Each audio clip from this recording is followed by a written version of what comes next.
Why is you chewing that candy like that? It's my candy. I can't chew my candy. God, you lost my candy, everything. No, I'm just saying you chewing it hard. You already done lost one tooth. Well, you know, they got a lot of them. Just gonna keep putting them, just keep filling them in. All right, you're gonna be gumming it soon. Oh, my Lord have mercy, Jesus. Help me, Lord. What did your doctor say? I'm fine. Mama, what did the doctor say? I get that you're fine, but what did the doctor say? Well, my doctor called me and told me that there was no cancer anywhere in my breast. I'm fine. Okay. That's what that means. Why didn't you just call us and tell us then? You all like to, you know, hear things together, so I was just holding it so I could see y'all crying and carrying on again. You off the chain. I told y'all I was fine then. But I think that for our concern is grandmama had cancer, granddaddy had cancer. Like, it's not like it's, you know. Be it far from me, honey. All right, I Okay, get it. I don't receive that. I They get had it, but I don't receive that, okay? But you still have to get I regular get checked, checkups, but okay. you know, but I don't. So what did they say was going on? They said if when they do the mammogram, if they can't see everything because it's dense, you know, so then my doctor suggests that I have an ultrasound. It wasn't the people did the mammogram. They sent the results to my doctor. Okay. And she told me she wanted me to go get the ultrasound. How often do you have to get them done now? I get a mammogram every year. So you yearly. still okay? So they're not pushing it up or anything to watch it. No, I told you ain't nothing there. What they gonna push it up? Jesus help the Lord. All right, well, I'm just going to send out a mass text. Okay, ain't nothing there. Okay, I'm fine. Thank the Lord. All right. I'm fine, yeah. You would tell me if anything was going on? Sure, I tell you. Okay. Yeah. Yeah, do you need for me to get it in writing and bring a letter to you? I don't need you to be smart. I just need you to just tell me the truth. Well, I'm telling you the truth. Right. I wouldn't tell her nothing. I talked to Kathy today, and she said that she felt like you had already talked to the doctor, so I just wanted to come over. Yeah, I'm fine. I'm tired. Yeah, you just rip and run. Mom, I don't rip and run. Rip and run. Every time I call you, you're doing something. You're on a Zoom. You're doing this, you're doing that. I mean, all day, every day. I ain't never seen nothing like it. I be wondering if there's something wrong with you. Listen, most people have 8-hour jobs. They clock in at 9, they leave at 5 or whatever. My jobs are just not like that. And then when you're not doing that, you're vacationing. So? When you go rest. I rest when I'm on vacation, Mama. Yeah. I just pray for you, honey. Well, that's all you can do. Yeah, because you just go too much for me. All right, and on that note, I'm finna go home. Oh, so you don't like what I said? No, it ain't that. I'm just like, I'm not gonna argue with you about no vacations. That don't make no sense. Like, I'm not arguing. I'm just telling you need to rest. all right. Love, bye, Bye. Alicia.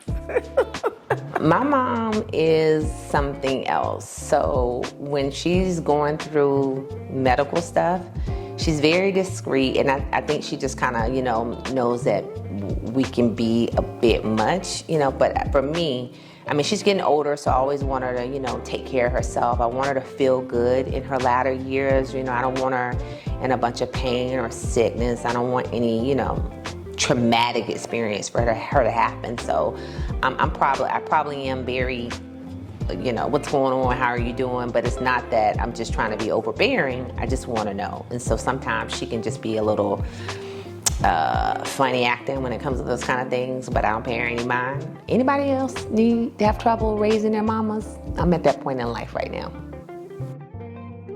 So they take me to this pet store, shop or something. I knew something was going on because they were very trying to keep a secret. It was really weird. I didn't know what we were about to do. They're not gonna jump on me on it. In their cages, you can see weird. But they don't let go. No, they don't.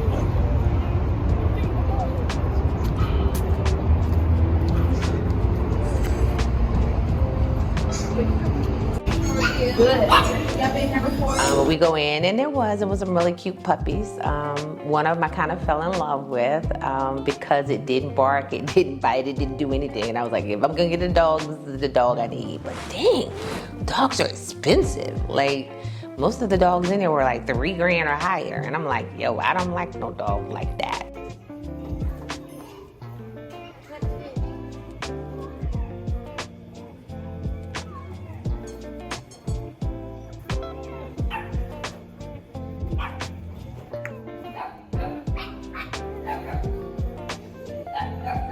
I'm not an animal lover, never have been. I'm pretty much afraid of everything.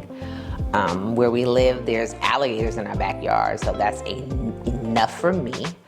But I do want to get over my fear of dogs. When I was a little girl, apparently I would not get in the car, and I was running around the car at the grocery store. So my mom thought it was a bright idea to tell me if I didn't get in the car, the dog was going to eat me. So since then, I literally have a paranoia for dogs. Do you want me to be your mama? There's another string. Here's what I was saying. Oh, go ahead. There's another string. He likes strings. He hasn't licked me once. I like him. Hi. You're $3,100. Are you worth that? Are you worth that? Is that a Gucci bag? Are you a Gucci bag? Are you a Gucci bag? Hi. You want me to be your mama? Oh. He's like, why is she pulling away? Everyone lets me nibble their fingers. I like this one. You do?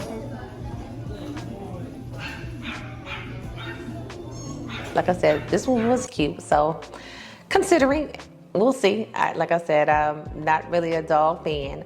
Literally, once my mom scared me, I had to get stitches. I bust my head open. So it's just really one of those things. But this is the year that I am going to get over my phobia. I am focused on that. You're up there, Earica, promise you.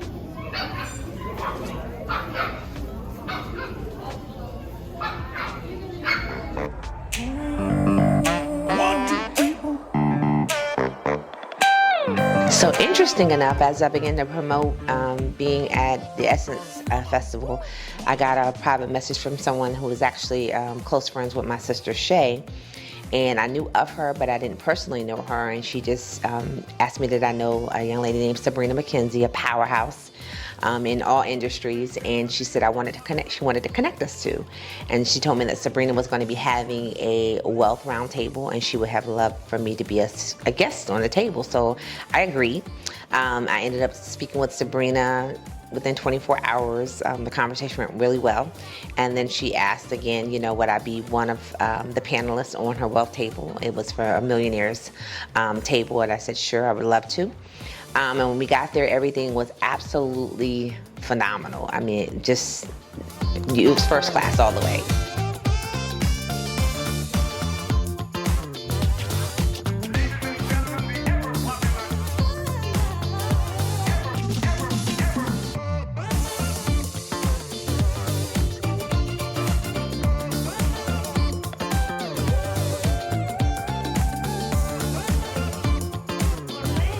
Sat down, introduced myself to a few people, some Congress people, some Senate people, people at realtors, people that are mega bucks. And so just being able to network with women of that caliber was just, was exciting. And it was a different space, and I enjoyed it. Then Sabrina had to run out. And so she literally came up to me our first time meeting each other. And there was a, room full of women that she knew. And she asked me, she said, could you actually host the roundtable today? And I'm like, what do I say? Like, am I prepared for this? And I'm like, sure, absolutely, never let them see you sweat. I have a nonprofit for domestic violence, 2-time international best-selling author, and certified life coach. And so, did I miss anything? I'm a mother of 2 amazing boys, one 13 and one 31. Awesome. Thank you. Good morning. Good morning. I know we're chewing, but good morning. Good morning. All right. My name is Dr. Adrian Conrad. I am from Louisiana, Baton Rouge, Louisiana, to be exact. I am 21 years strong in the legislature, working under an amazing Senator Regina Barrow. Y'all will see her a little bit later. I do sit on, I'm a vice chair for the Baton Rouge Metropolitan Black Caucus. I am a board member of Louisiana Chamber of Commerce Foundation. I am the secretary and board member for the Scotlandville CDC, which is a community development corporation. And last but not least, I can't, I forget what I do. I'm